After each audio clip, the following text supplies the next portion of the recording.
Do you love or hate going to networking events? I'm McCullough, and I'm here to share with you some tips and strategies about how to rock your next networking event, even if you're not super excited about going or if you feel like an introvert.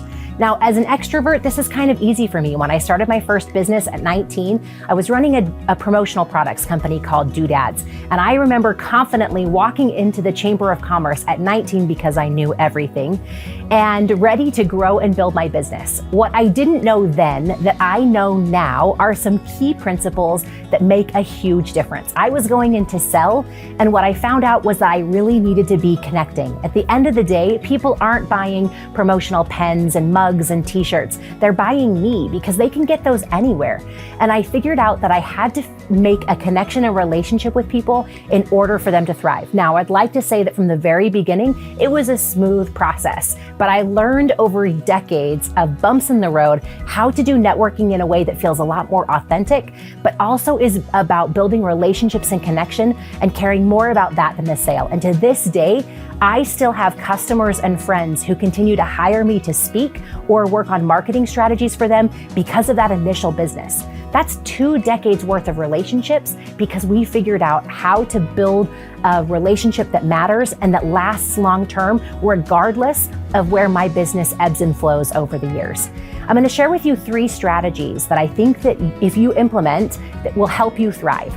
First and foremost, as you consider the different networking events to go to, it's probably wise for you to try a few different networking groups before you decide where your home is. I've been to all of them and I've loved them all for different reasons at different stages of my business. I loved going to the chamber and learning about the local business scene and caring about the local markets. I loved going to B&I groups where there's a referral and a sense of connection with people that you see every single week.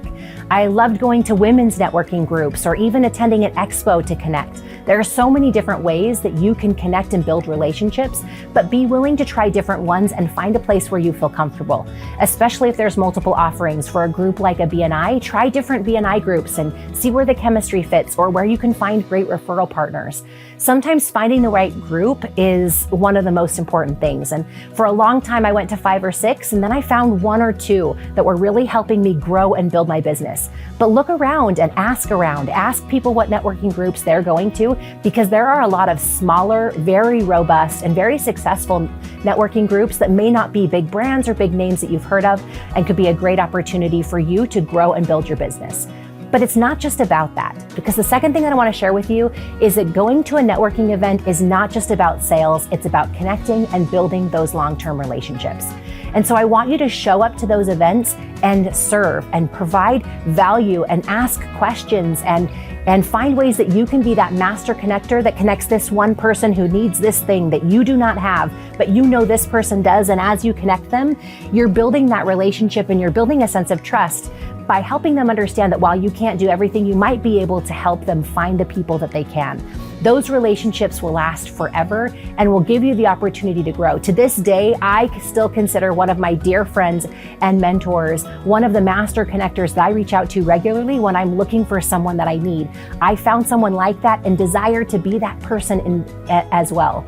For me, those networking groups, yes, I want to sell, and yes, I want to put my best foot forward, and yes, I want to showcase who I am and what I do, but I first show up to build that relationship because I now know, standing in this very space, that those relationships are going to last me for years as long as I put them first and I put the sales second. People will figure out and know who you are, and they will ask you questions about who you are and what you do in your business and how you thrive, but ask them questions first. Figure out what makes them tick. Ask about their interests and not just their work. Ask where they love to spend their time or what their favorite vacations are. One of my favorite questions is just asking people what their next big thing is. What are you working on? What gets you excited? And as I get to know them and understand them, then that makes number 3 so much easier. Scheduling time for the follow-up.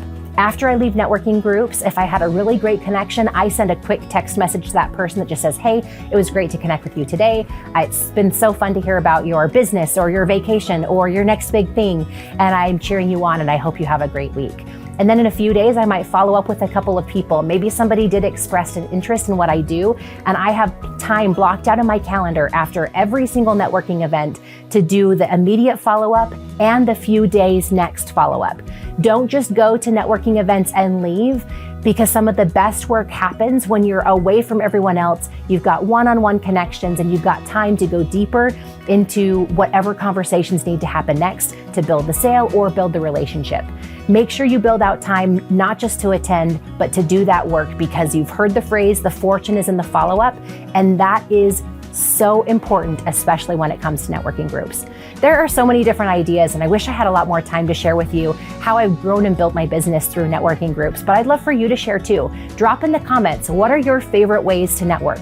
How have you found success in showing up at those events? How do you introduce yourself in a way that makes people interested? What do you say when you do follow-ups? What are some of your individual things that help you thrive as you come out of your shell? So whether you're an introvert or an extrovert, I hope you found a couple of activities that you can use the next time you go to a networking event. I am cheering you on as you grow and build your business. Make it happen.